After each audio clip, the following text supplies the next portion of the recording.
Okay.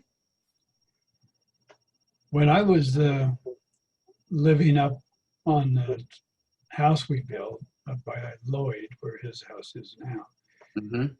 uh, about 2 years before, while Lloyd was working on his first remodel, Uh-huh.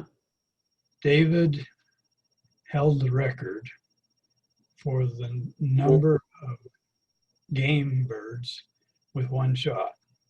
Oh, okay. And he did it with a 410. Oh, he did it with the 410. Yeah. And they were, of course, they were all lined up going down the row. And Right.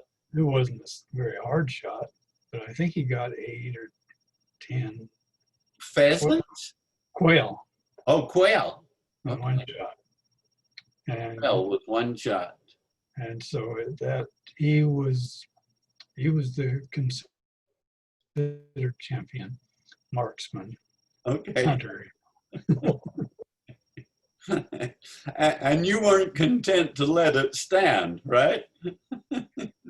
So we got a really good dog, a blue heeler, a dog that could help us with the cows. Okay. But the same year we got turkeys, and I was still young enough that those turkeys could really get my goat. Okay. It would chase me around, and so I taught Ted to chase the turkeys. Oh, okay. All right. Well, he was no good for cows at all after that. Really, it destroyed his working ability, huh? Yeah. And so he preferred pheasants, you know, Okay. and it was a sight to see him go. And I was in track then, and David was following up and was really fast. And Ted was the name of the dog. And when he would go out into the alfalfa, he would jump up in the air Uh-huh. Uh-huh. and look around every direction at his height. And he would pick up a pheasant if he saw some movement somewhere. Okay. And he Wow. would go to it and he would point. He actually pointed. I don't know where he got that. But he Okay. would hold them on point for a little while by the time we got up to him if he ran fast. Uh-huh. And then he would flush them out and you would knock it down. And he never lost a bird. Okay. So if it went down, he was on it and it never got away. No, even if it was running, you might Yeah, even if it was running. on the wing and you'd never see him again. They'd run like the wind. Oh, But yeah. he would stop it and he would just stand on them till you got there. Okay.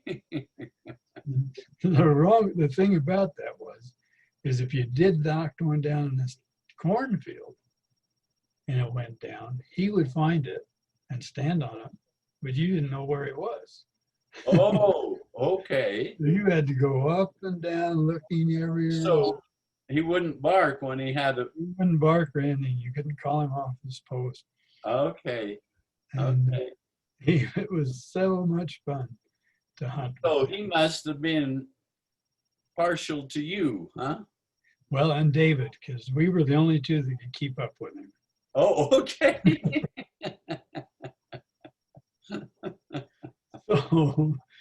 So one day we were hunting pheasants and it was getting close to dusk, and these big flocks of duck started circling over us. Oh, really? And it just sounded like a big old jet airplane over your head. Wow. And they would keep circling and circling and circling. And so I got a ditch that was right in the middle of all this. And I held him down. And he had a hard time being still with all that noise up there. Uh-huh. I covered his eyes and I looked down because they send spies down those ditch spangles. Oh, okay. All right. Flying about 45 miles an hour, and you can't see them. And if they see your eyeballs, they're gone. Really? Yeah. So you just have to look down and Okay. not move.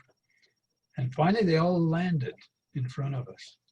And they kept eating corn and just jumping over each other in waves. And they were coming right towards us. Really? So I loaded up the shell and I thought, with Ted's help, I'm going to break the record. So when they were just 20 feet off, I stood up and as I was pulling the trigger, I swept the shotgun across a wave. Oh, it wasn't just a straight one shot Oh, in the pattern. oh, because the pattern comes out for 8 foot in depth. Okay, all And right. if you're moving, you get the advantage of maybe 20 foot across. Okay, all right. And so I swept it across and ducks falling everywhere. And Ted went over out there and he looked at it, smelled it, and went right straight to the barn. So I was out there collecting ducks on my own, but I collected 12 mallards. 12. So you exceeded Dave's Yeah. one shot. Oh, So all right. that was, Okay, it was any other thought come to mind? well, it was so much fun to get acquainted with the animals. I agree. I used to just love walking out in a pasture with a bunch of heifers or whatever and just stand there as all of them would come and each of them try to get a little closer to you than the others. It was special, wasn't it? Just things like that. Uh, Yeah. some of them were a lot more your favorites, and others Yeah, you didn't have quite the feelings for, you know. that is right. That is right. But So, there was a very pleasant, rewarding experience of just being with some of those animals that we got to work with. I remember one of my choice ones was the dog we called Cheer.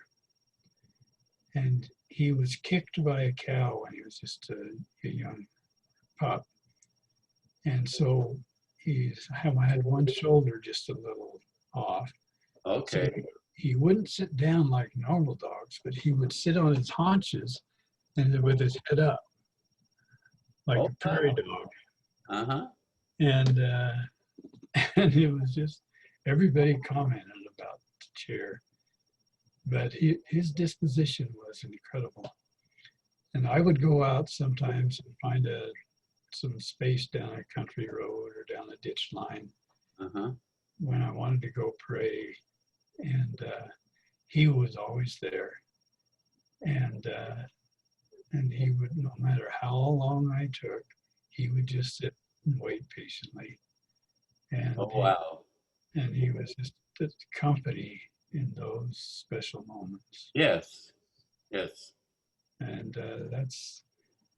it's something that you know, otherwise you'd feel a little uncomfortable out in the dark and Yes. coyotes howling around, but not with Cheer there. Not with him there. Wow.